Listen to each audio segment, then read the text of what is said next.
আজকে একটা ভালো জিনিস দেখাবো। এই যে গাছ এটা রয়েছে আমাদের ছাদ থেকে দেখা যাচ্ছে, এটা পুরো আমাদের এই জমির ভেতরে রয়েছে, নিচে মাটিতে লাগানো গাছটা। আমি তিনতলার ছাদে দাঁড়িয়ে রয়েছি, আমার থেকে ওপরে চলে গেছে গাছটা এখানে, ঠিক আছে। এই কচি পাতা ছেড়েছে প্রথম, এটা হচ্ছে বুড়ো পাতা, এখানে হচ্ছে ডিপ সবুজ বুড়ো পাতা রয়েছে, এখানে ছবি নিন, বুড়ো পাতা রয়েছে। আর এর কোথায় গেল, উপরে কচি পাতাগুলোই ছেড়েছে নিচে নিচে, রোদের লেগে আরও চকচক করছে, আরও কচি পাতা ছাড়ছে। আর এখানে ফুল আসতে শুরু করেছে, এই যে গুঁড়ো গুঁড়ো গুঁড়ো গুঁড়ো ফুল আসছে। এটা হচ্ছে সায়েন্টিফিক নেম, এটা হচ্ছে তেজপাতা।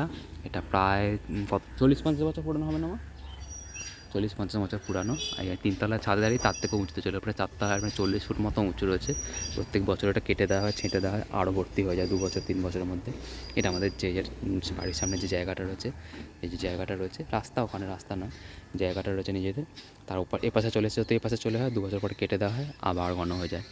এটা হচ্ছে তেজপাতা, খুব সুন্দর লাগে রান্না বান্নায় দিলে। আমাদের বাড়িতে যা সব রান্না হয় সব এই গাছের তেজপাতা, অনেক ফ্যামিলি মেম্বারকে দেওয়া হয়, বাড়িতে পাঠানো হয়। এটা খুব সুন্দর গন্ধ। আর এটা হচ্ছে সায়েন্টিফিক নেম হচ্ছে সিনামোমাম তামালা, খুব সুন্দর। এত বড়, প্রায় এখানে প্রায় এই সাইড থেকে 10-15 মিটার, এইখান থেকে শুরু করে এখানে দেখাচ্ছে পুরোটা প্রায় 15 মিটার পর্যন্ত চওড়া গাছটা, লম্বায় 40 ফুট প্রায়। আমি 30 ফুট হাইটে আমি দাঁড়িয়ে রয়েছি, এখানে ক্যামেরা, এইখানটা 30 ফুট হাইটে দাঁড়িয়ে রয়েছে। এটা প্রায় 40 ফুট মতো লম্বা গাছ। এটা প্রত্যেক 2 থেকে 3 বছর অন্তর কেটে দিলে তারপরেও ঘন হয়ে যায়।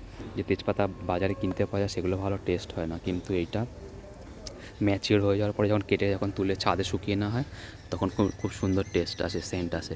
প্রথমের দিকে যে তেলে দিয়ে দেওয়া হয় ডাইরেক্ট ছিঁড়ে, তাহলে আরও বেশি সেন্ট আসে।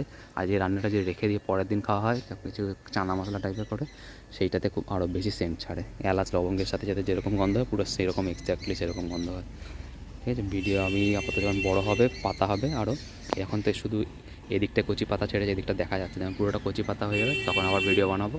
আর যখন ফুল আসবে তখন বানাবো, আর ফল হয়, ফলটা দেখতে পাওয়া যায়, ছোটো ছোটো ফল দেখা যায়, তারও একটা ভিডিও বানাবো, ঠিক আছে। ভিডিও ভালো থাকে লাইক করুন, সাবস্ক্রাইব করে দিন। See in the next time, good bye.